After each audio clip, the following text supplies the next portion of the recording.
Tomorrow marks 1 year since Hamas launched its assault against Israel, killing more than 1,000 and taking hundreds more hostages. Now, 1 year later, the war shows no signs of slowing down, with Israel fighting a two-front war against Hamas in the south and Hezbollah in the north. Senate Armed Services Committee member and combat veteran Joni Ernst joins us now. Senator, thanks for being here. So how do we do two things at once? Yeah, thank you. How do we support Israel in that country doing what it needs to do to defend its sovereign borders and its people, while also not drawing us into a larger conflict in the Middle East? How do we do that?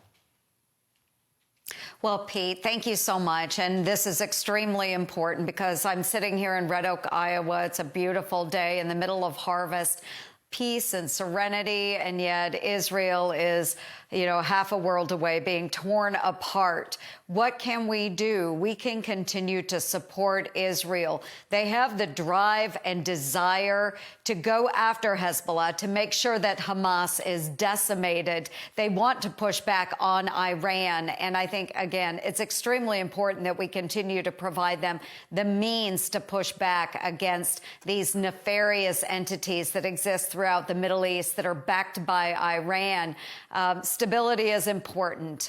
We can also use soft power.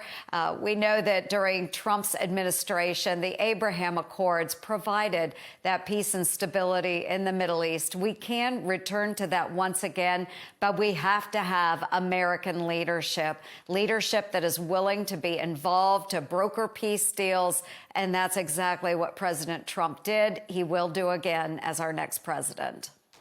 Do you think possibly this specter of conflict with Iran, with Israel, could actually push them further out into the periphery and Israel closer to a peace deal with Saudi Arabia? I mean, you never know how these things are ultimately going to play out. Peace would be what we want. Has Israel opened that door, or excuse me, Iran, with their aggression, opened that door back up?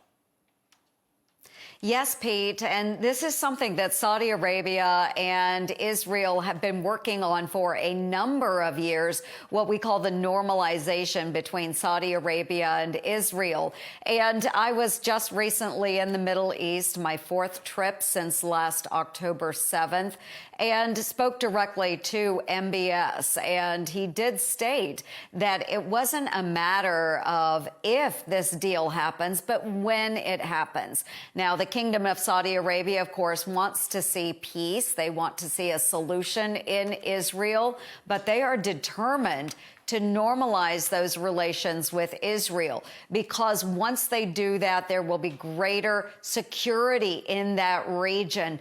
All of these Arab partners in the Middle East, those partners with Israel in the Abraham Accords, they all see Iran as the great threat to their prosperity. So they all want to come together. The kingdom wants to be involved in this as well. And I think Iran has pushed them much, much closer to Israel. And we hope that they are successful in getting this deal done with the assistance of the United States of America. If you're sitting in Israel's position, Senator, do you think now is the time, from their perspective, if you believe that an Iranian bomb is an existential threat to you, that religious fanatics with a nuclear weapon would threaten the very existence of Israel, if you were Israel right now, would you do more to preemptively strike nuclear capabilities, or does that escalate in ways that they don't want?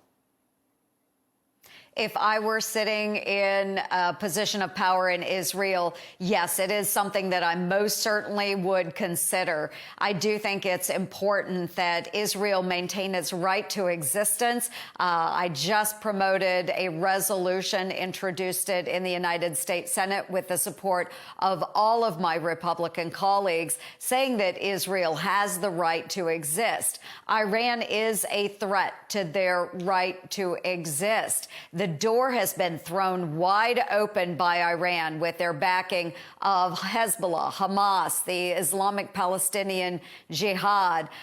You see this, of course, with their direct attacks now, 2 direct attacks in this current administration, which has never, ever happened before in Israel's short lifespan.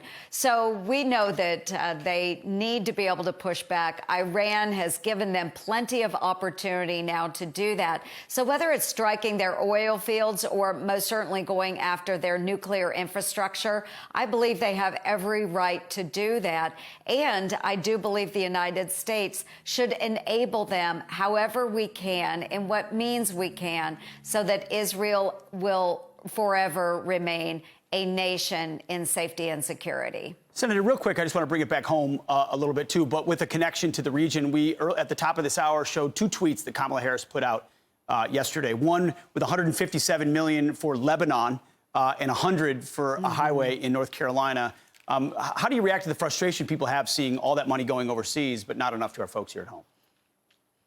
Oh, Pete, I hear it every day here in Iowa as well. And I understand the need to secure our own nation. And so I do support other nations when they want to step up, secure their nations. But when we're sending so much humanitarian aid to other nations that we're not able to provide for the humanitarian needs of our own citizens, this is a big issue. Our taxpayers work very, very hard. We need to take care of America first. Absolutely. Senator Joni Ernst, thank you for your time. Enjoy the harvest season. Beautiful. Thanks, Pete, thank you so much. You got it.